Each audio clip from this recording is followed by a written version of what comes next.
Finley to throw. Over the middle, intercepted. Wolford again.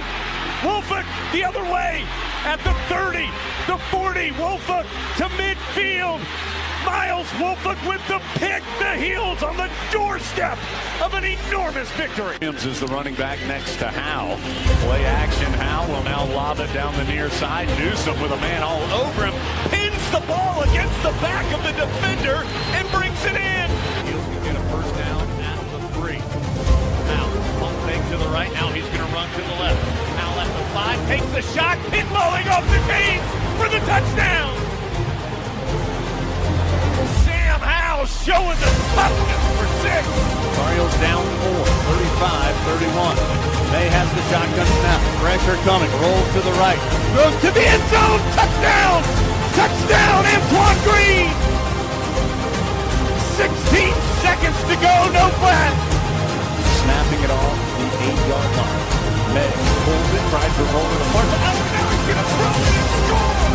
Christian May throws it to Paystor in the end zone for the touchdown. They are going to play through the left hand. Was rolling out on the run and threw it left-handed. Nard fields it at the 26. Heading to the far side. Gio at the 35. Gio, he's at the 50. No, he's not. Yes, he is. Gio, he's going to take it for a touchdown. Are you kidding me?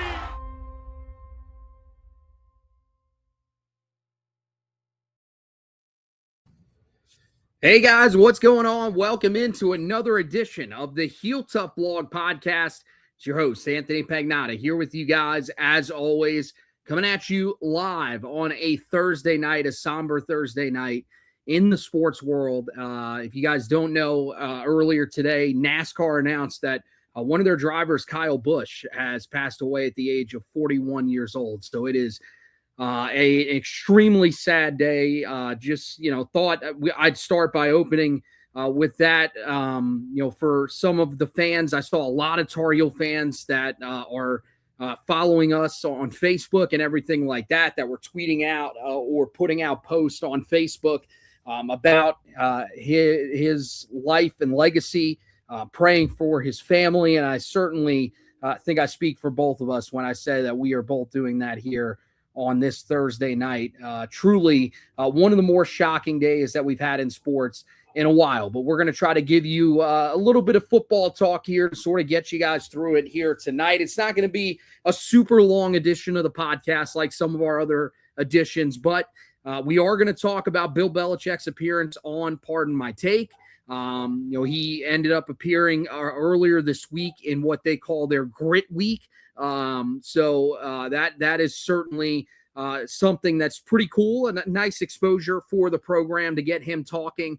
He talked for a little over an hour. I think it was around an hour and a half that he actually talked on their podcast. So some of the most that we've heard from Bill Belichick since his time at Carolina in terms of the length of the interview that he did. And so, there were a few things about the Tar Heels in there. We'll talk about those. And then, we'll also just talk about, this season coming up in general, and how we feel about Bill Belichick going into this year.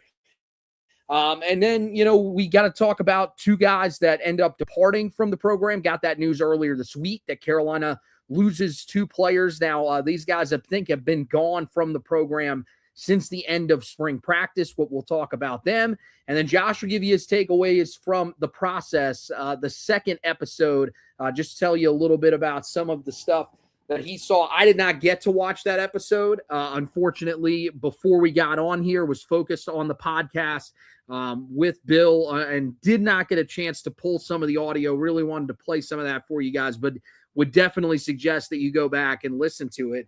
And a big part of the reason why is, again, he didn't say a lot about Carolina. This was very reflective on, his childhood, growing up, how he, basically got into coaching.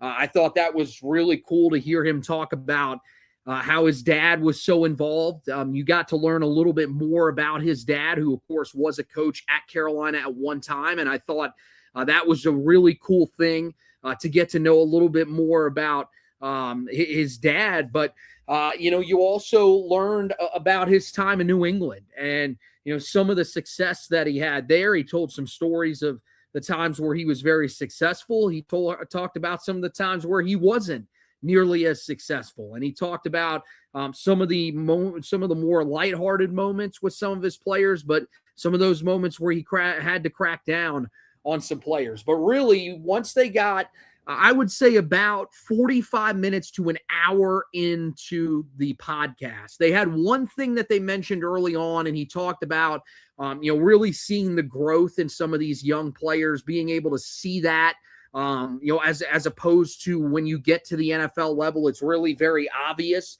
how big of steps guys can take at the college level as opposed to the NFL level. And you look at some of the development that he did with guys at the NFL level. For him to say that, I think really tells you about just how important it is that guys, go through the college level and really, are able to make some of those strides throughout their career, and that it really is a different game.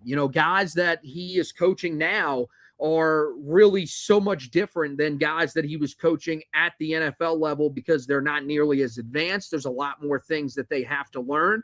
But that was definitely something that interested me when he was talking about that, because I think, with this group, you're going to see a lot of guys that are going to grow very quickly. When he talked about, you could see it in 3 months, you could see it in 6 months, you could see it in 9 months, how different guys look. And I think for this group in particular, with them leaning so heavily on the high school ranks to be able to build this roster, I think that improvement is going to be very important for this year's roster. I think it's the primary focus for the program right now. Obviously, I think winning is the most important thing. Is what you are investing your money in. But I do think, aside from that's their main goal, is to develop players and develop them as football players, develop them as student athletes, and really prepare them for the next phase in life. And when you look at it, we can disagree with what they're doing if we want to, because you don't necessarily have to build this way in college football with the portal. This is kind of what you used to see when a head coach would come in and it would take 2 to 3 years to rebuild a program in his image. And the first handful of years was just about getting them accustomed to the off-season workouts, the conditioning program, the way they want them to eat, sleep, train. And then maybe by year 3, that's when winning becomes the primary focus, because you should have them develop to the point where you can expect to go out there and win. And I kind of think that's where Carolina is at. I think we as fans, we want to win now. And I think we thought when they made the hire that was a win now hire, but I think we know Belichick is probably not going anywhere. This is probably his last stop in coaching. I do think he looks a lot more comfortable from what we've seen the program put out. I do think he looks a lot more at ease. I do think he's maybe made that transition to the college game, that maybe he wasn't able to do last year. And so I think, for them, with the way that they built the roster with the focus on high school recruiting, I think player development is just as equally as important this year as the winning. And maybe they're really looking at 2027 as a year where they hit the portal hard, combined with what they've got internally. And maybe that's the year this program really does take that step forward that we wanted to take after the firing of Mac Brown with the hiring of Bill Belichick. Again, we can disagree with it because you're seeing other schools like Indiana in 2 years go from the losingest program in the history of the sport to back-to-back playoff appearances and having won a national championship. But when he got hired and when he hired Michael Lombardi, they laid out to us a 3 to 5 year build. And I think we're starting to see that is what they are committed to. They are not committed to a quick fix for a temporary run of success. He believes in what he's doing will set this program up for success throughout the remainder of his coaching tenure and beyond. Yeah, and I mean, from that perspective, I mean, if that's what ends up happening for Carolina eventually, I think that everybody's going to be satisfied with that. I think the worry that a lot of people have, including myself, is that you are a 70-plus-year-old man. You are a guy that came here, we thought, to be able to win as soon as possible. And so this patient build, that's the thing that I think a lot of people are probably looking at and taking issue with. They're saying, look, I get if this is a younger coach. I get if this is your son. If this is the ultimate plan is to eventually give it over to Stephen Belichick. And see, the thing is you're not allowed to name a coach in waiting anymore. That's not how it works. You're legally, I think you're not even allowed to do that. And so if we knew for sure that, hey, at the end of this, Stephen Belichick is going to be the guy that's going to become head coach, I'm setting up my son for the ultimate success. I might have some success in my time here, but ultimately what I'm trying to do is make sure that you are in a stable enough position that when my son takes over, it's in a good spot. I think people would be more understanding of that. And I think that message wasn't clearly put across last year. And maybe for some people it was. For me, I did not feel like that. I felt like you brought in this head coach, you're paying him $10 million a year. You should be winning immediately at Carolina. And, when you look at a school like Wake Forest, and I get it, man, somebody pointed out to me the other day that the difference is that with Jake Dickert had guys that came over with him from Washington State. He had guys that were his guys. Bill Belichick did not have guys that were his guys. He was a guy that was coming from the NFL ranks, so he didn't have guys that could follow him and really build a foundation. It makes sense, but I do think that at the same time, you were expecting this group to be more competitive. And maybe that's the fault of me because maybe I thought that, when he came in, he would be able to attract bigger names because he was Bill Belichick. But, I think this year, yes, you're seeing that he looks more comfortable. He looks like he is more in control of his team. And I think, one of the quotes that came out of this, I didn't write down the exact quote, but he was talking about, this year's roster as compared to last year's roster. And he said that there is more cohesion that simply wasn't there with last year's team. He pointed to, he said, look, guys weren't necessarily disrespectful, but you could tell that there wasn't the connection that there needed to be with certain guys on the roster. I find that really interesting. I think that a lot of you look at the roster that they had last year. We talked about how it was 70 plus new players. A lot of the guys that were on the roster and that you saw play last season, they signed up to play for Bill Belichick. There weren't nearly as many Mac Brown holdovers as we've seen with previous regimes that have come in and taken over from a prior coach. You look at Larry Fedora, when Mac Brown took over, there were a good amount of his players that ended up carrying over for Carolina. I think, with the nature of the game today, that is a little bit different.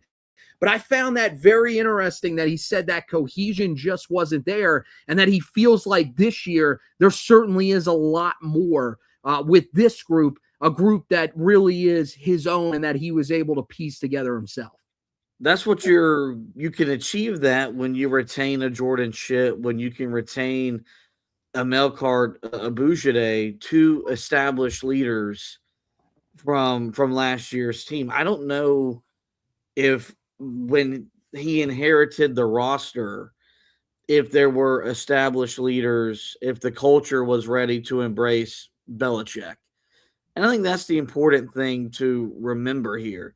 This isn't the easiest guide to, yes, the track record of success, right, should demand when he walks in the room, you sit up a little bit straighter, you lock in a little bit more because the man's got 8 Super Bowl rings he can put on his 2 hands and talk about coaching and developing and being a part of greatness. Aside from that, he's not the easiest guy to relate to because he lives in his own football world. I also don't think it helped his relationship that became more public after he got a head coach in college. And it felt like every other day there was some story going out about what she was or maybe was not doing, but there was just something there. We haven't had that nowhere near as much as we've had this year. Um, Outside of him being at a cheerleading event, but it's the off season, and I think this version of Bill Belichick, he's going to maybe enjoy time off because you actually have a little bit more of it in college than maybe you do at the NFL level. I don't really find that all that surprising, just because, man, we knew when Mac Brown got fired, the culture was bad.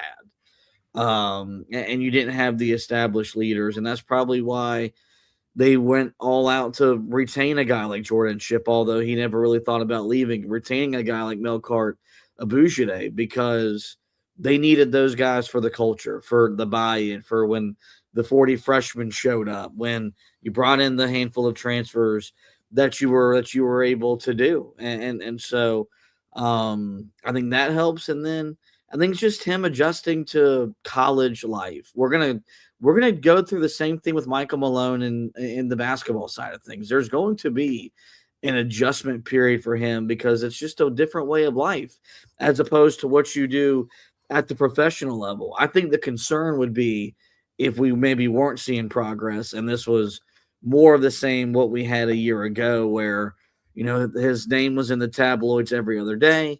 He didn't have established leaders because those guys transferred out of the program, went somewhere else in the portal.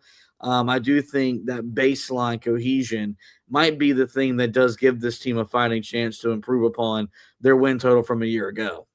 Yeah, I mean, because with talent, I don't know if we believe that Carolina is where they need to be able to win 6 games.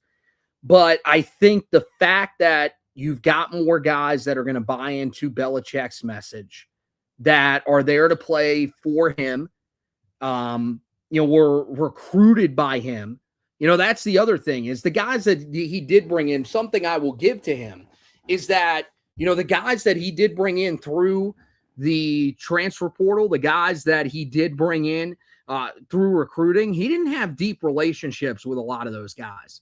This year's crew, I mean, you're talking about 40 plus freshmen that he and his staff recruited from the beginning of their time there last year. And so they've got some inroads. They've got some strong relationships with these guys that I think is really going to show up on the field when you see guys that are developing, that are getting better. I think that was one thing that you didn't see a lot of last year. A lot of guys that, started the season in one spot, finished the season in one spot. I think this year it's going to be a little bit different. I think as the year goes along, you will see guys start to develop. And I think that's going to be really where you'll see that cohesion come through, because I think that's where people are wondering, how are you going to see that if Carolina isn't necessarily winning games? If they're not winning games, but guys are getting better, if they're competitive in a lot of these games, then I think that's going to be an easier pill to swallow than it was this past year.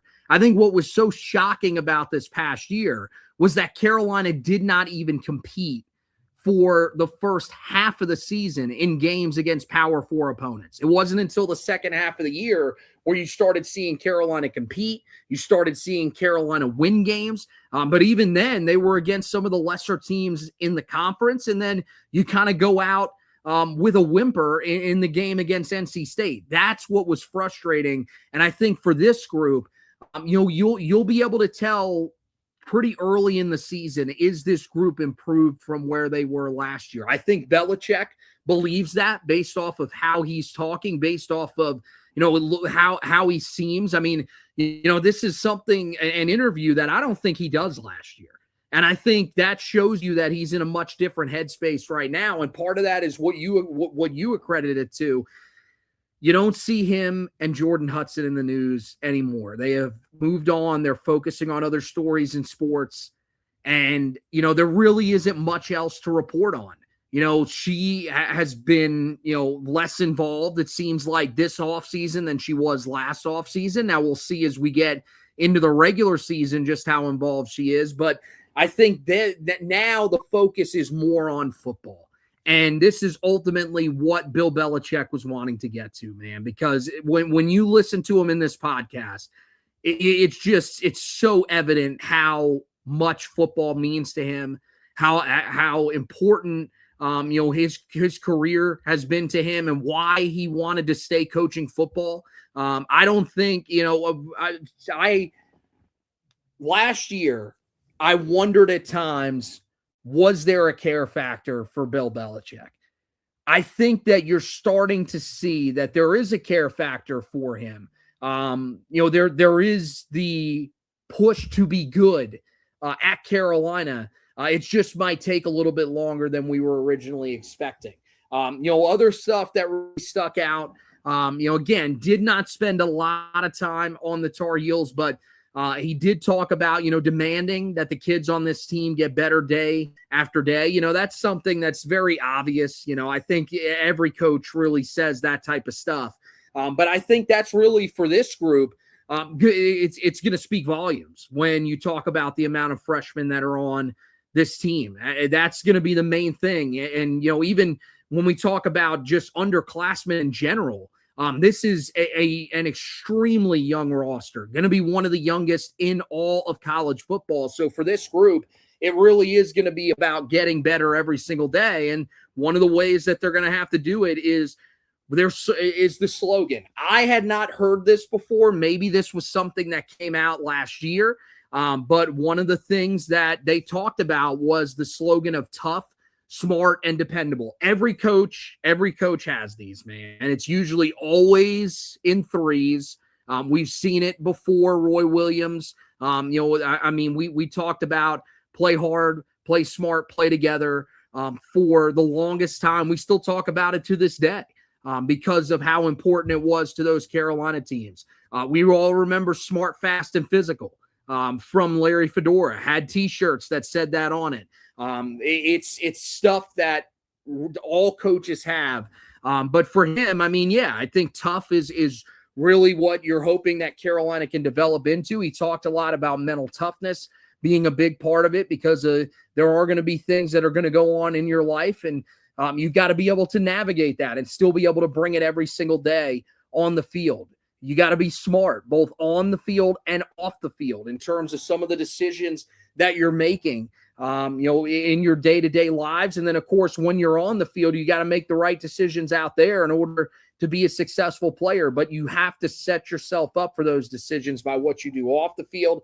And then he also talked about being dependable, which is just being consistent from day to day. And I think that's something that Carolina, really, that one more than any of them, is what you need to see more of from this team this year. Last year, it just didn't feel like there were a lot of dependable players that you could count on week in, week out, stepping up and making plays for Carolina. I feel like going into this year, even though we don't really know a whole lot about this roster, not as much as you would in the past, and not as much as you would with some veteran teams, I still feel like this group probably feels a little bit more dependable as we head into the season than the group that you had last year. It's the most important characteristic we as people can have. Whether you're a football player, whether you are a school teacher, no matter what it is, when you can be counted upon to show up every day and do your job, it makes everybody else's job easier. I think that was a big issue for Carolina at times defensively, with some of the breakdowns that they had in some of the key, in some of the big games or some of the blowout losses where 7 guys did their job, but all 11 guys have to do their job. And that's the most overused slogan maybe in sports, is do your job. But if everyone does their job, then the results are going to take care of themselves. And if everyone does their job and the results aren't what you want them to be, it's still a lot easier to accept. What you can't accept is when someone isn't doing their job, and that plays a role when you get your butt kicked. And so I do think that comes with communication. That comes with trust, that, yeah, you build it in practice. and you can drill it. But in this era, man, that comes off the field where there's just a connection that these guys are able to establish, and it's not easy with the way these rosters turn over.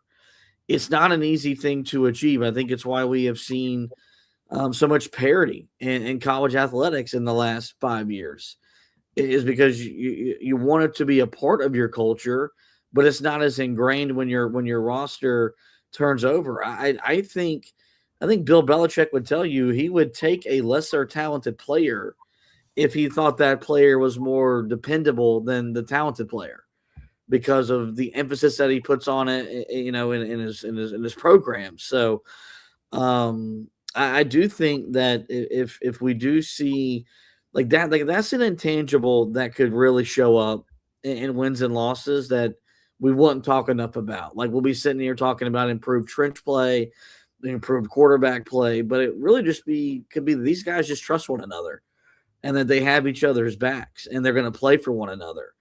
Something I felt like this team struggled with at times last year, where I don't think they always played for the guy beside them because they didn't depend on their guy to do their job. So we have the slogan. I would imagine they'll put it on a T-shirt. I'd imagine, depending on how cool the T-shirt looks, I might even buy the stupid thing because I love to buy those types of things. But I do think we're starting to see more of what this program looks like, feels like, and acts like under Belichick this year as opposed to last year, which is a year late, but it's a sign of progress that some things have cooled down that really, took him away from football. I never saw him as distracted as I saw him a year ago. I think if he's bought in, if he's committed, if he's focused, man knows the game inside out. And I think you're seeing his passion for the game show up more. And I think if that happens, I don't know if it leads to more wins. I think it leads to a better, more competitive football team to watch every Saturday. And that's really all we're asking for after last year's 4-8 season. Yeah, and I think when we talk about dependable, I think one of the things that you really need to have around you as a coach, and we talked about it with him, that it was going to be important for his staff to be one of the better ones in college football, with him having to navigate the waters of coming into college football from the NFL.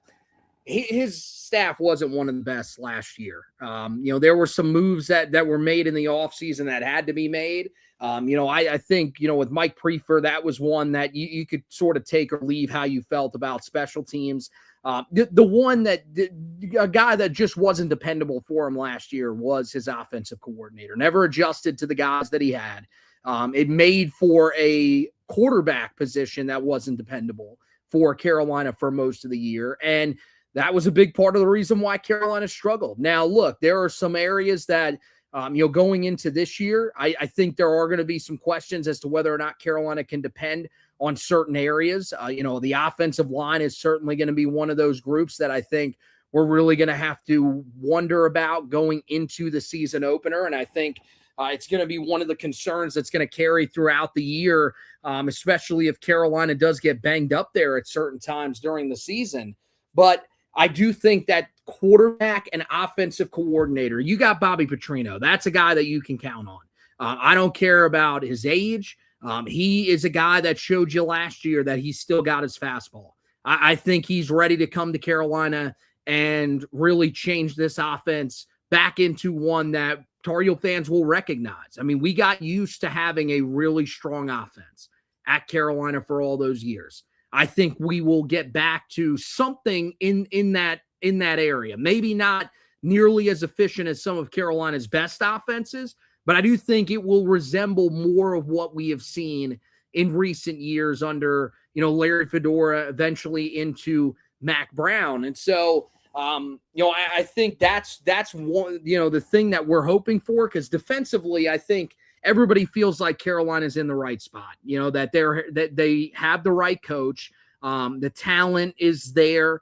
There's still, some concerns, as we talked about, in the defensive backfield, but it feels like this is going to be a pretty dependable unit. It's more about what does that offense do this year? But I'm feeling more and more confident with some of the stuff that we're hearing coming out around spring practice. When you hear that the offense is ahead of the defense, I think that really makes you feel like this Carolina offense has a chance to be much better. And if they are dependable, then Carolina is going to have a chance to be better than they were last year and maybe even reach that 6-win mark that could get them into a bowl game.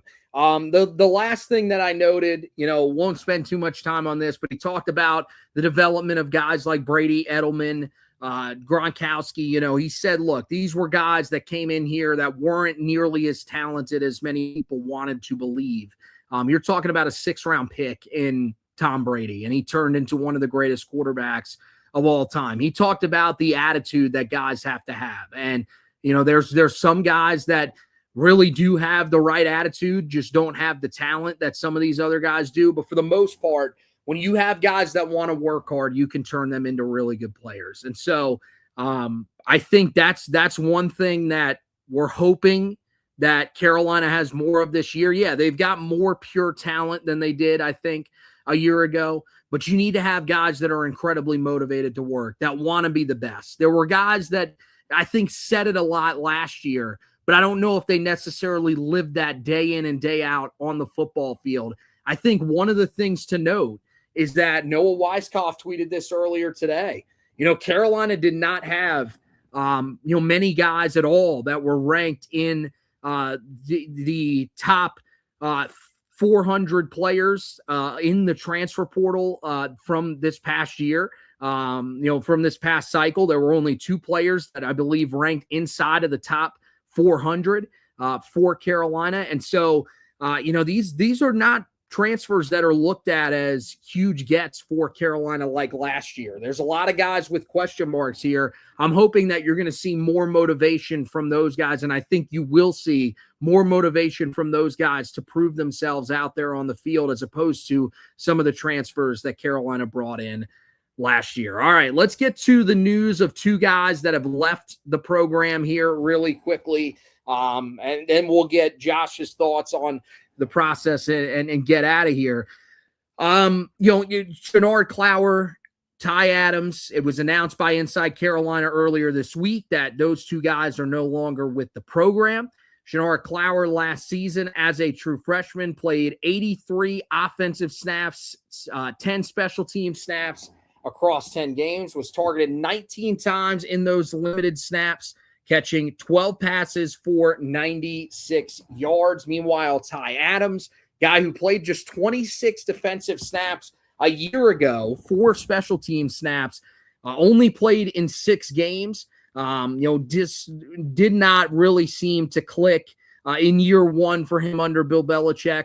Was with the team here in the spring, but you kind of wonder with these guys, were they buried a little bit further on the depth chart? Because this was a guy that at one time, the previous year as a redshirt freshman, Ty Adams played 128 defensive snaps and 83 special team snaps, including 50-plus snaps on the defensive side of the ball against Virginia and Connecticut in that 2024 season. He finishes his Tar Heel career with 4 total tackles while allowing 4 of his 6 targets to be caught for 115 yards and 2 touchdowns. So definitely a guy that when we saw him wasn't nearly as effective as we would have liked him to be, especially in that bowl game against Connecticut. That was one, though, that not many guys that were out there on the field really performed well in. So definitely one that I think a lot of people looked back on kind of throughout those performances.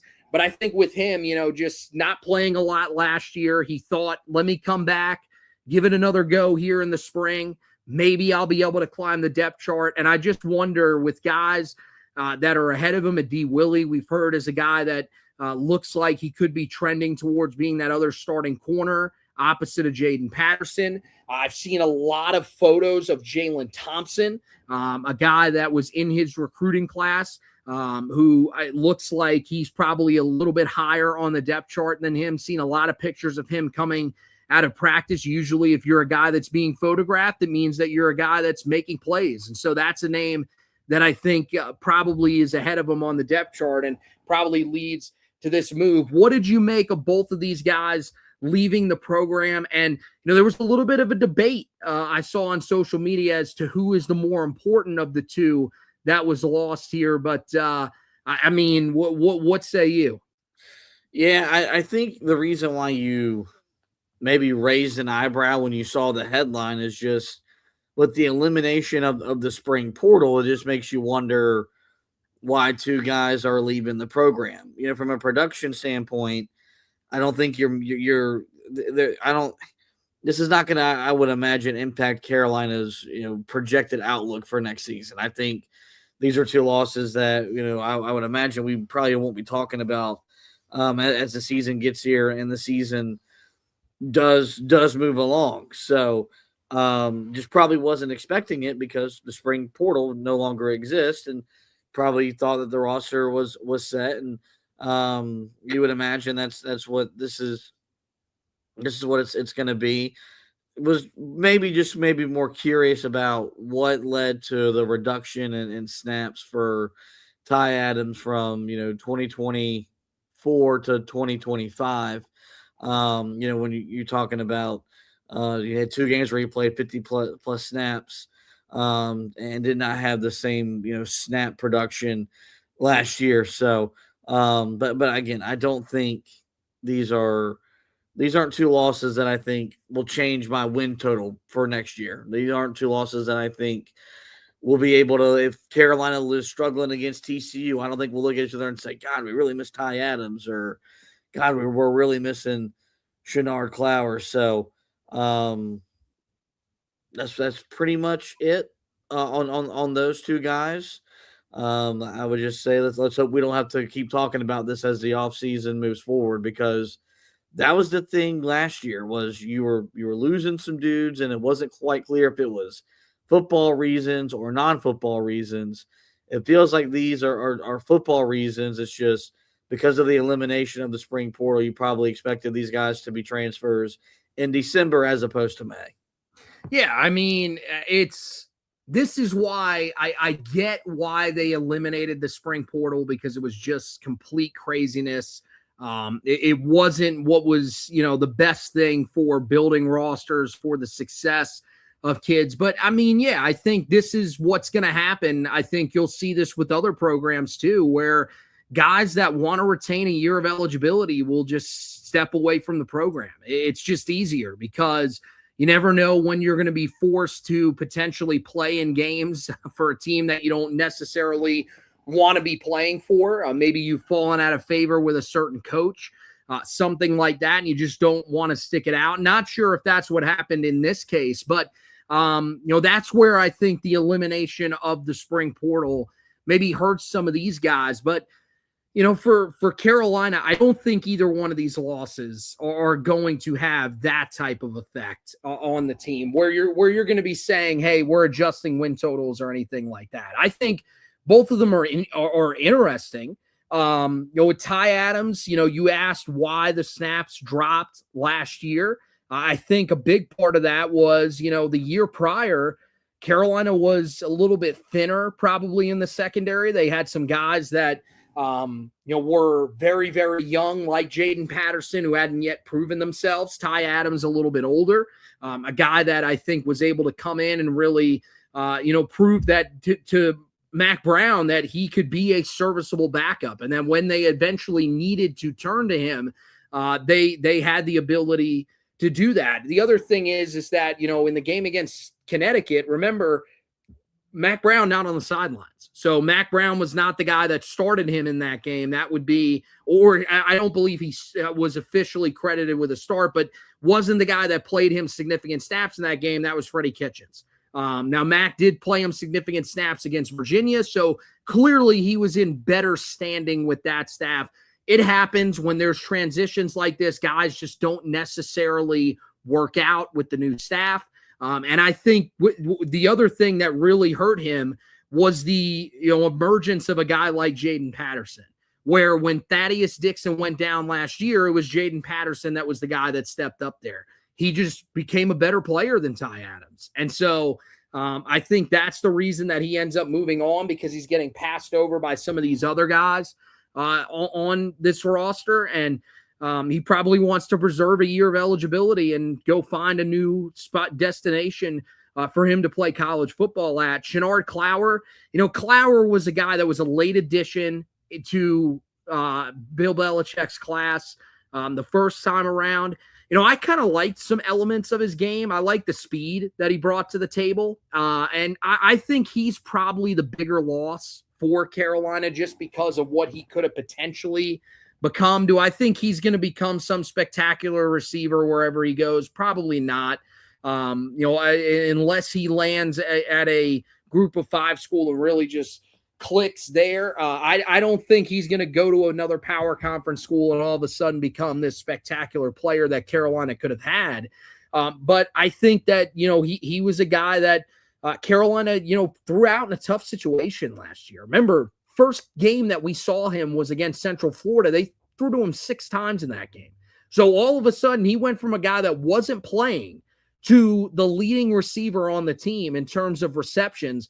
It was weird how they used guys at certain times last year. Again, I think a lot of that is put on the shoulders of Freddie Kitchens, where you were just trying to really put a lot of trust in some of these freshmen and really put them in roles that they were probably not ready for super early. And so, I feel bad for Shenard. I think he's a guy that could have developed a little bit in this system if he had gotten, some of the feedback that he wanted to get, but ultimately it doesn't work out. I think what it does is, Trek Kekauna is going to be the guy that's more than likely going to open the season as Carolina's slot receiver. There will be other guys that will factor in at this position. There are going to be, some guys that I think are really talented. This opens the door for a guy like CJ Sadler. Now, he's got to do the right things off the field. That's something that we've heard about him here in the preseason. So hopefully that's something that we see him do. But he should be a guy that now should be able to benefit and potentially get on the field a little bit more this upcoming season. All right. Last thing before we get out of here, you got the chance to watch the second episode of The Process. What we're going to do is when the series is over, we will go back and really recap it as a whole, just in case people missed some of the previous episodes. But what did you think about this episode? What were some of your biggest takeaways? Yeah, this one focused a lot on the transfer portal. And I think the common theme that you heard throughout the many different transfers that talked was the sense of urgency for player development, for guys to get better. Was a big reason why they were all attracted to play at Carolina. And you're talking about players that have come from big schools like Texas and players that have come from even small, from smaller schools. So I do think that is permeating throughout the building more so in a way than it was a year ago. We knew that was their message, the whole 33rd NFL team. But I think this year it's really like and being embodied from everything the program does, on game day to, of course, what they do in the off season. You got to see how some of the guys got to experience Seth Trimble's shot and, being a part of rushing Franklin Street. I thought that was kind of, a unique thing because even as football players, one of the reasons why you go play football at Carolina is you get a chance to be a part of that environment, go to that game, whatever. Well, now you got to be a part of, what is the greatest tradition that we have as a university, which is rushing Franklin after wins over Duke, after winning national championship games. And I would like to think that maybe that gives them some sort of motivation, some fuel to create that kind of moment for themselves.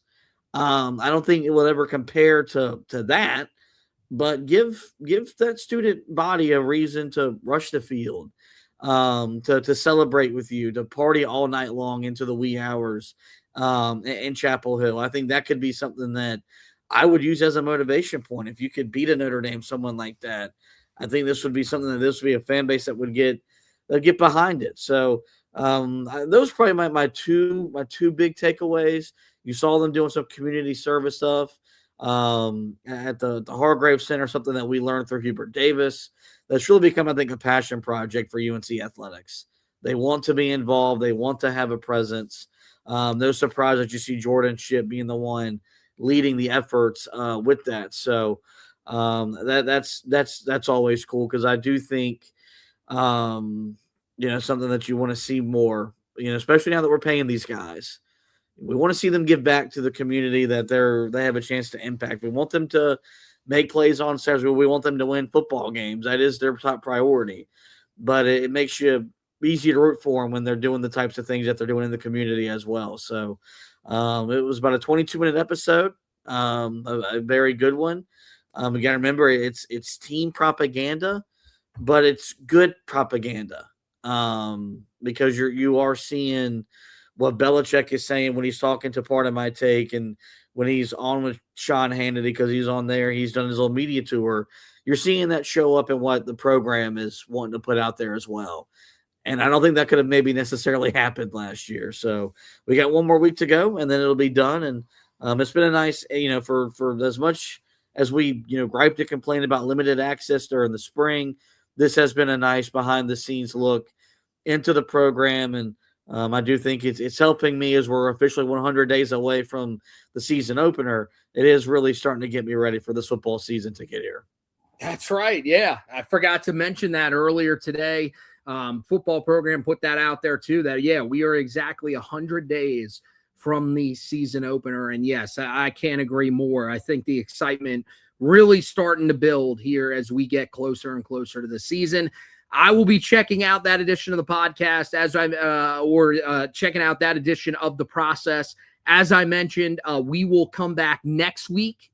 They will be releasing the final episode of that. That will be the perfect time to go through, recap that a little bit. Any other news that we have at that time, we will also be giving that to you guys. And, plenty of podcasts coming up. I mentioned this. We're going to be doing editions of the podcast every single Thursday night, coming up for official visits. So we will detail all the guys that are going to be on campus. We will tell you guys where Carolina stands in their recruitment, how we feel about them going into that weekend, and then get you up to date on any new visitors that are jumping in as well. So that'll be really cool, really exciting for you guys as Carolina tries to piece together their 2027 class. We also have some interviews that we're hoping to get here in the near future. Of course, Bryn Renner, certainly a guy that we are going to get back on here at some point to promote his own podcast that he's got going on, as well as talk about this upcoming season for Tar Heel football, and also still efforting to get Andrew Jones on as well from Tar Heel 24/7 to talk a little bit about what he saw and heard in the spring, what he expects from this team coming up this fall. So plenty of content. I know we're in the off season here. We're going to get to the dog days of summer coming up here in the month of June, and then eventually into July, where things will start to get really quiet. But we're going to have content for you guys. Make sure that you're sticking with us here all throughout the off season, and then eventually into the preseason for Tar Heel football. Meanwhile, on the basketball side of things, roster building still going on for Carolina. Still waiting on some confirmation as to whether or not Alexandros Semidurov is a part of the roster or not.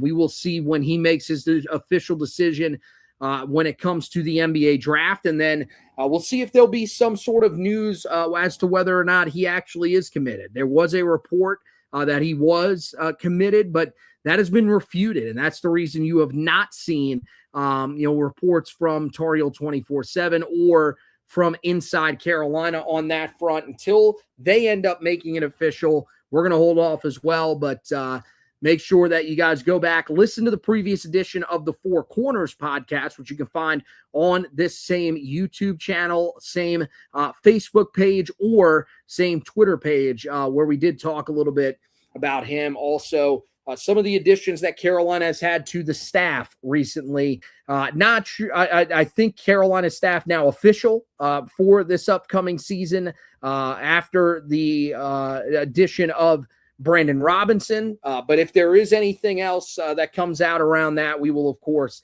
have you covered as we always do. Again, the best place for all the best news and opinions on the Tar Heels is over there at HeelToughBlog.com. So that wraps it up for tonight's edition of the podcast. Want to thank Josh for hosting with me. Want to thank you guys for watching and listening. And as always, go Tar Heels.